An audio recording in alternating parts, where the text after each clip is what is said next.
nandito tayo ngayon para interviewin itong dalawang harliparot na si Aning and Christian. Aning, may screenshot, pinost nung jowa ni Christian. Anong masasabi mo? Eh ano naman kung may screenshot? Totoo lahat yon. Akala nyo naman hindi kayo naglandi. Hanggang ganyan, baka mabasa ko dito sa page ko. Dapat maging emotional ka dahil sa ginawa mo. Sige, cry na lang ako. Paano naman kasi si Sam, matanda na. 51 years old na, tapos ako 22 pa lang. Siyempre, hanap akong mas bata, di ba?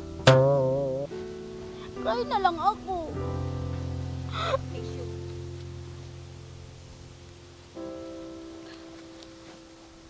Hoy! Hoy, di ka! Di mo tapos ang interview! Tapos na Saan ka yan. papunta? Tapos na yan. Oh!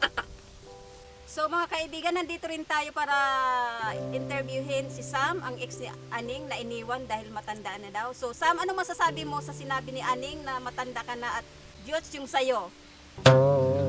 Oo, aminado naman talaga ako na Diyos sa akin. Ay ko, iba na talaga kasi pag tumatanda na, marami ka na mararamdaman sa katawan. Pero, yun naman talaga yung pinangako ko sa mga naging sa mga babae ko na hindi sila masasaktan. Kaya maliit lang sa akin. Kaya, you'll be safe here, sabi ko sa kanila.